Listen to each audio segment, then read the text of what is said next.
What do I do about my baby's crying?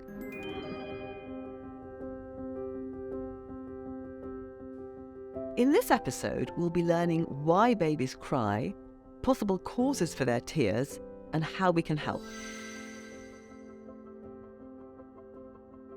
Crying is simply a part of being a baby. Given that they can't yet speak or even move much, crying is essentially the only way for them to communicate that something is wrong. But what might be wrong? What's causing your baby to cry?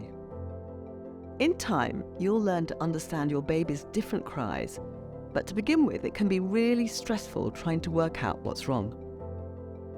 Sometimes, there's no obvious cause for your baby's crying, but when the tears do flow, you may feel a greater sense of control if you run through the following checklist and then act accordingly. When your baby next cries, you should ask yourself if any of the following might be the cause. Is it tiredness? Are they hungry? Is there a wet or dirty nappy? Are they too hot or too cold? In pain? Sick? Bored? Or even just uncomfortable? Once you've figured out the possible cause for your baby's tears, then you can take steps to comfort and settle your little one. So what are the steps you can take? If they're tired, try leaving them in the crib for a few minutes, or rock and sing them to sleep. Check to see if they're in need of a nappy change. If you think they could be too hot or too cold, see if their cheeks are pink. Does their belly or back feel hot? Is the air a little chilly and do they need another layer? If they're hungry, try feeding them or burping them and then feeding.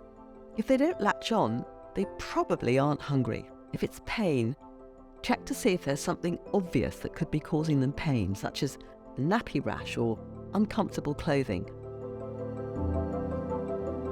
Some babies have colic or reflux, both of which can be very painful. If your baby is arching their back when they cry, or is very hard to settle, you can talk to your health visitor. Reflux is discussed in more detail in the episode, How Do I Burp My Baby? If you think it could be fever or illness, check to see if their cheeks are pink and whether or not their forehead is hot and not cooling down when you remove a blanket or warm cardigan. Take their temperature and seek medical advice if it's above 38 degrees Celsius. If it's just boredom, try smiling and talking to them or picking them up and placing them on a soft mat to have a kick and a stretch. And if it's a matter of comfort, try changing their position or outfit, or try burping them. If they're tucking their legs up, yelling, arching their back, or they're a bit red in the face, it's probably a case of trapped wind. If none of the above rings true, it's perfectly plausible that they just need to have a cry. If this happens to be the case, try picking them up and holding them, rocking them back and forth while offering soothing words and sounds. So, to recap, it's normal for babies to cry. Try to ascertain what's wrong and then go about making things better. If their crying sounds unusual or goes on for a very long time, don't hesitate to speak to a medical professional. It might not be easy, but it will certainly help if you can stay calm and share the taking care of your baby with others.